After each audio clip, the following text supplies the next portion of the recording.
The phone vibrated against my thigh at exactly 11:47 p.m., Emma's name flashing across the screen like a warning sign. I almost ignored it, almost preserved the careful peace I'd built over the last 8 months. But something made me answer. Maybe the universe has a sick sense of humor that way. "You need to hear this, Bella." Emma's voice crackled through the speaker, tight with tension. Ryan's been running his mouth at work again. My fingers tightened around the phone.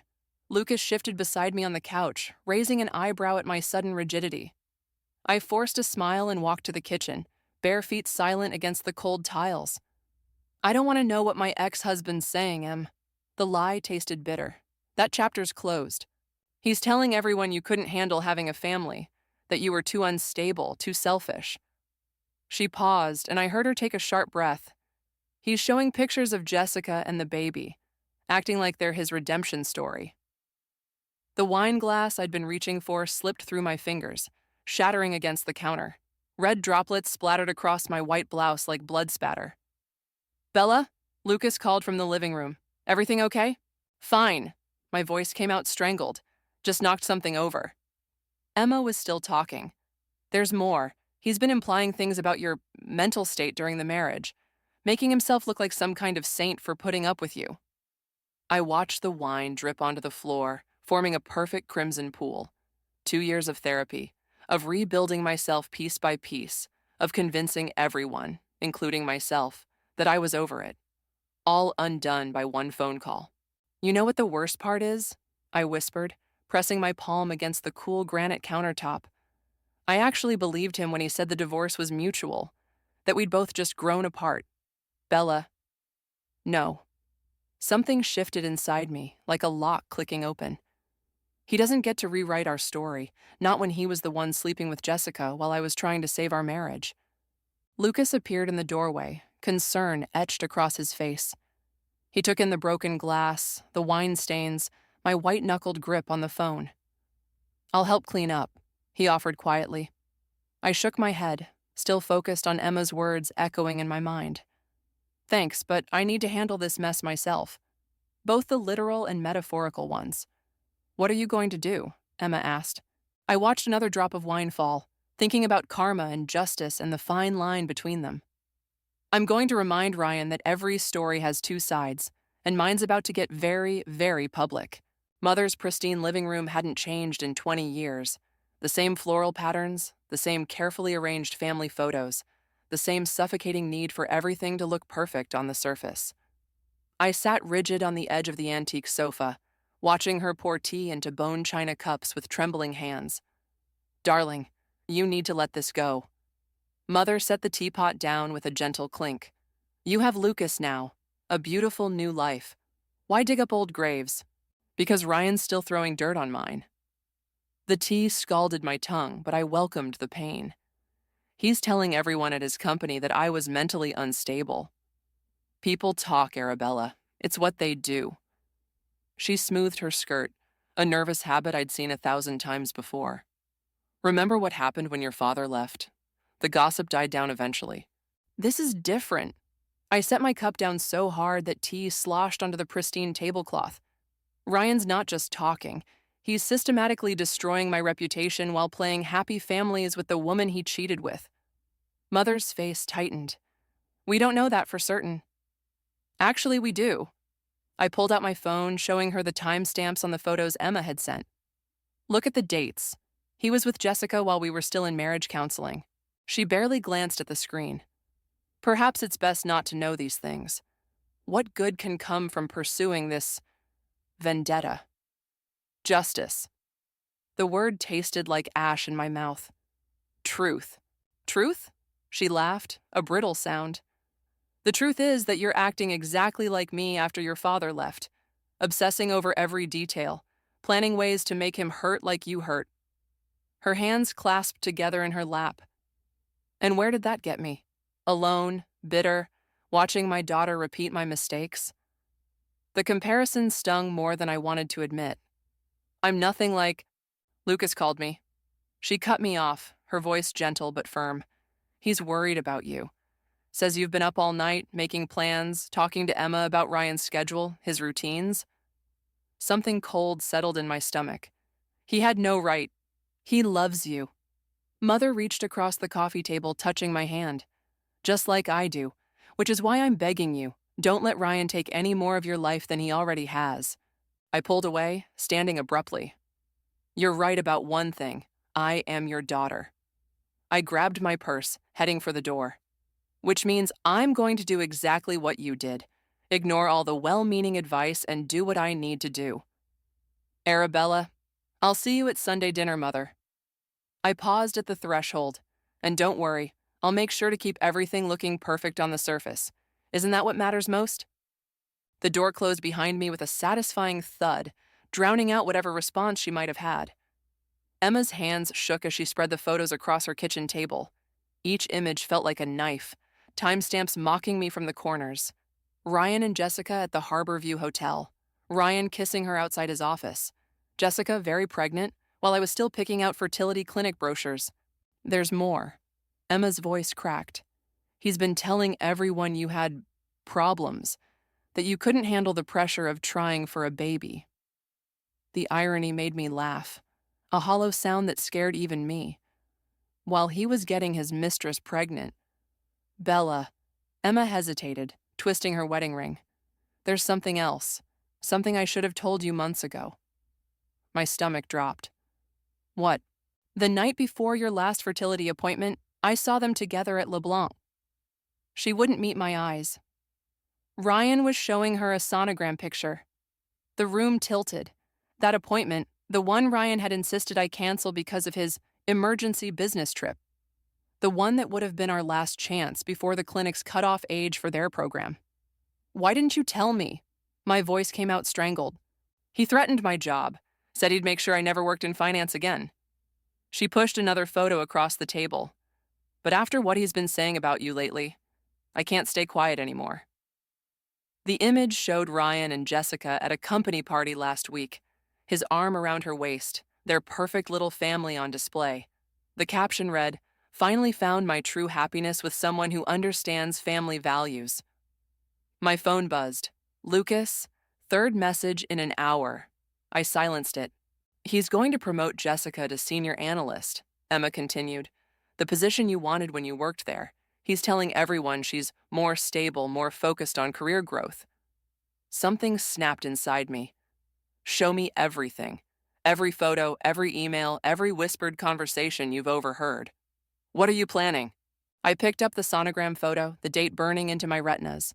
Jessica deserves to know who she really married, that her perfect husband was planning their family while destroying mine.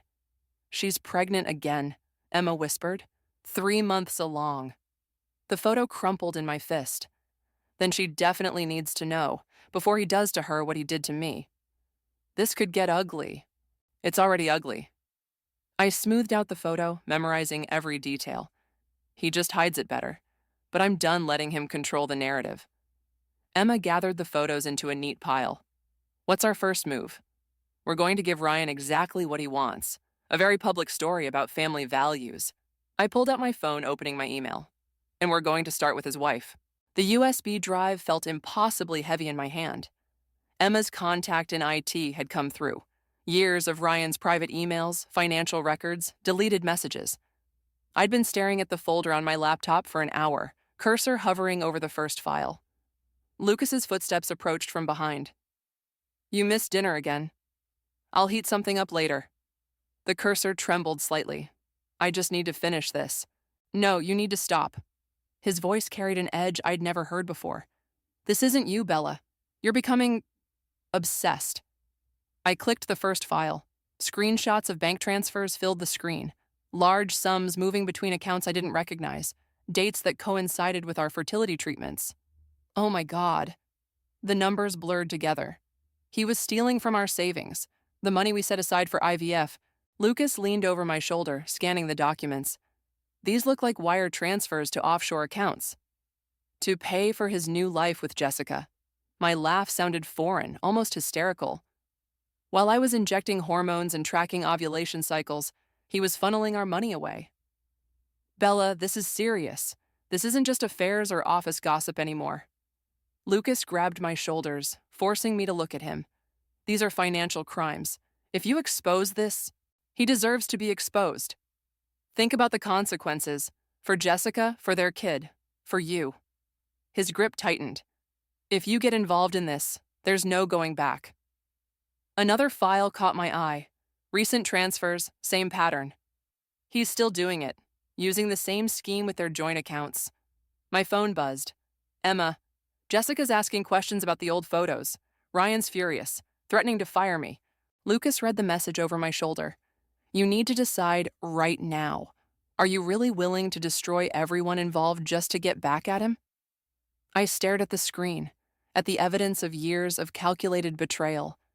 He's going to do to Jessica what he did to me. Worse, she has a child with him. Too soon. My fingers moved across the keyboard, copying files. Someone has to stop him. At what cost? Lucas's voice was quiet. To them? To us? I turned to face him, really seeing him for the first time in weeks. The worry lines around his eyes, the tension in his jaw, the fear of losing me to this crusade. I have to finish this. The words felt like glass in my throat. Even if it costs me everything. Lucas stepped back, shoulders slumping. That's what I was afraid you'd say.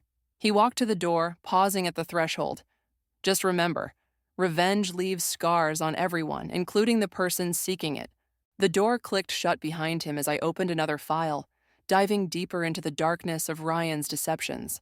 The cafe buzzed with afternoon crowds as I watched Jessica rock Max's stroller back and forth. Her wedding ring caught the light, the same design Ryan had once promised me. She looked exactly like the type of woman he'd always wanted. Young, polished, maternal. I appreciate you meeting me, I said, sliding the envelope across the table. There are things about Ryan you need to know. Jessica's hand froze on the stroller. Is this about the photos Emma showed me? It's about everything. My voice stayed steady, practiced. The affairs, the money, the lies. She opened the envelope slowly, scanning the bank statements. Her face paled. These transfers, they're from our joint account, just like he did with mine. I pushed my coffee aside, untouched. While I was trying to get pregnant, he was funding his new life with you. That's not... Her hand drifted to her slightly rounded belly. Ryan said you were unstable, that you imagined things. Did he tell you about canceling our last fertility appointment? The words tasted like poison. The same week you found out you were pregnant with Max? Max stirred in his stroller, reaching for a dropped toy. Jessica's hands trembled as she picked it up, the same stuffed rabbit Ryan had bought for our non-existent nursery. Why are you doing this? She whispered. Because right now, you're living my old life. The perfect wife, the growing family, the joint accounts he's quietly draining. I tapped the statements. History doesn't just rhyme with Ryan, it repeats. My phone vibrated. Emma, Ryan knows. He's on his way. Jessica must have received a similar message. Her eyes widened, darting toward the door. I should go. You can't run from this forever. I grabbed her wrist as she stood. Trust me, I tried. Let go of my wife. Ryan's voice cut through the cafe noise like a blade. I released Jessica's arm, turning to face him. He looked exactly the same. Expensive suit, practiced smile, the perfect mask of concern. Funny, I said, standing slowly. That's what you used to call me. Jessica, take Max to the car. His tone was gentle, controlled. The same voice he'd used when telling me I was imagining his late nights at the office. The statements, Jessica said, clutching the envelope. Are they real? Of course not. Ryan reached for the papers. Bella's just trying to cause trouble, like always. I pulled out my phone, opening the banking app. Check your accounts, Jessica, right now. The color drained from Ryan's face as Jessica fumbled with her phone. In the stroller, Max began to cry. I trusted you, Jessica whispered, staring at her screen. With everything. Ryan stepped toward her, mask cracking. I can explain. No. My voice carried across the now silent cafe. This time you're going to listen. The cafe had gone silent. Every patron frozen in their seats, watching our drama unfold like some twisted theater production. Ryan's perfect mask cracked further as Jessica scrolled through her phone, tears streaming down her face. $2 million, she whispered. From our accounts, from Max's college fund. It's not what you think. Ryan reached for her, but she jerked away. I can explain everything. Like you explained to me? I pulled out more documents.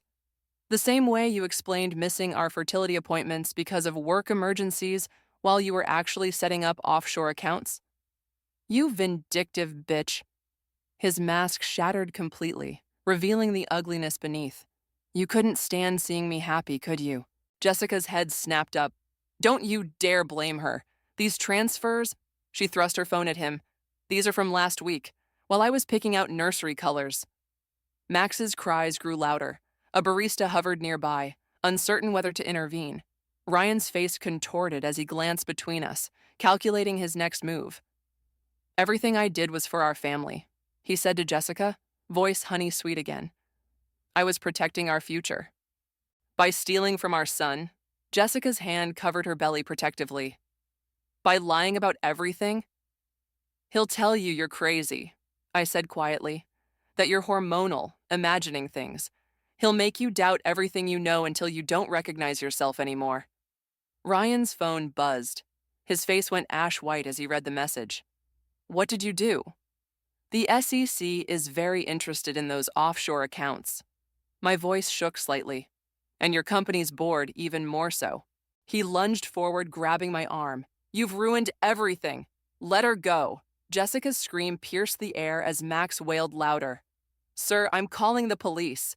The barista stepped forward, phone in hand. Ryan released me, straightening his tie with trembling fingers. This isn't over. Actually, it is. Emma's voice cut through the chaos as she emerged from the crowd, phone recording everything.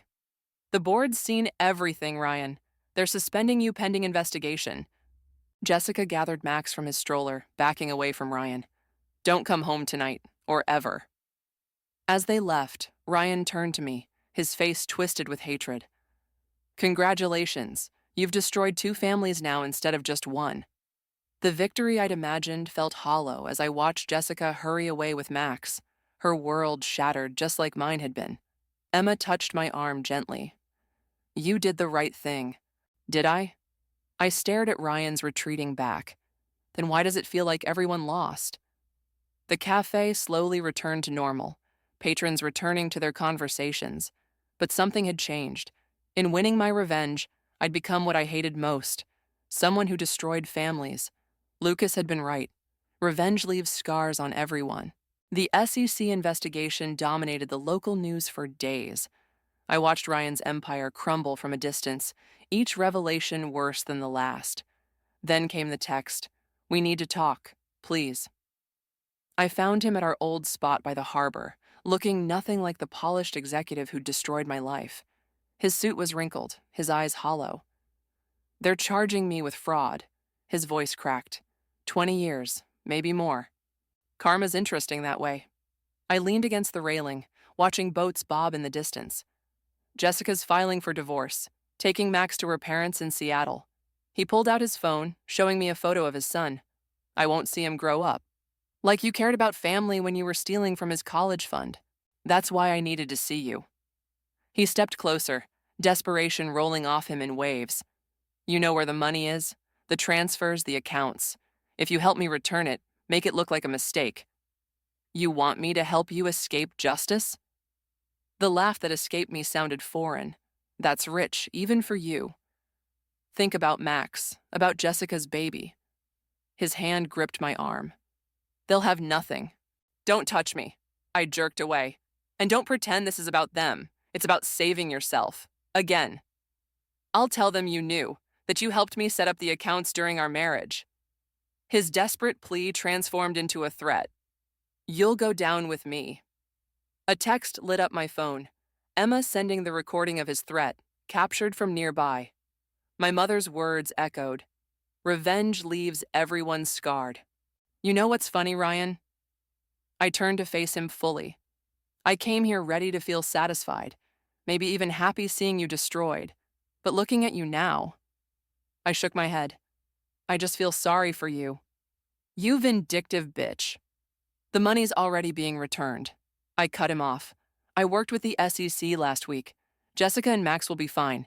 Their accounts are being unfrozen. The color drained from his face. You. That's the difference between us. You destroy families to save yourself. I'm trying to save them from you. I started walking away, then paused. Oh, and that threat you just made? Emma recorded everything. Your lawyer will get a copy. Bella, wait. Goodbye, Ryan. I didn't look back. Enjoy prison. My phone buzzed again. Lucas this time. Coming home?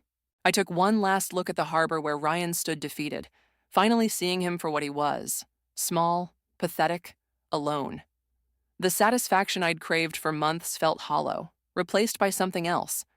Not forgiveness, never that, but release. Yes, I texted back. I'm done here. Jessica's text caught me off guard. Max keeps asking about the park near your house. Mind if we stop by? I found them by the swings, Max's laughter carrying across the playground. Lucas squeezed my hand before heading to work, leaving me to face this moment alone. He looks happy, I said, approaching slowly. Jessica nodded, pushing Max higher. Seattle's been good for us. The divorce papers came through yesterday. I heard about Ryan's sentencing. 15 years. No possibility of early release. The headlines had been brutal. You know what's strange? She let Max swing freely, turning to face me. I should hate you for blowing up my life. But instead, she gestured at her son's joyful face. You saved us from worse. The playground filled with other families, their normal Sunday routines untouched by our drama. Max jumped from his swing, running toward the sandbox. I got a job offer, Jessica said, watching him play. Tech firm in Seattle. They didn't care about Ryan's scandal, just my qualifications. That's good. The thing is, she hesitated. I keep wondering if I would have had the strength to leave on my own, if you hadn't forced everything into the open. I didn't do it for you. The truth felt important somehow. I wanted revenge, to hurt him like he hurt me. But you made sure Max's college fund was protected, helped the SEC recover our savings. She met my eyes. Revenge doesn't usually look out for the collateral damage. Max's voice interrupted us. Mama, look. He'd built a crooked sandcastle beaming with pride. That's amazing, sweetie. Jessica called back, then turned to me. We're staying with my parents until the new job starts. You should come visit sometime, if you want. The invitation surprised me. Why? Because Max should know there are adults who do the right thing, even for the wrong reasons. She gathered her bag. And because I think we both need to remember that healing is possible, even after everything burns down. I watched them leave, Max waving goodbye with sandy hands. My phone buzzed. A message from Mother. Sunday dinner? Lucas is welcome too. The playground had emptied except for one young couple watching their toddler on the slides. The woman laughed at something her partner said, touching her pregnant belly unconsciously. They looked like Ryan and I once did, before the lies and betrayal. I typed back to Mother, we'll be there. Maybe that's what revenge really costs. Not just the satisfaction of destroying someone who hurt you, but the wisdom to know when to stop the cycle, to choose healing over hatred, even when hatred feels easier. The young couple left, their happiness a reminder of what I'd lost and what I'd found. I headed home to Lucas, leaving the playground and its ghosts behind.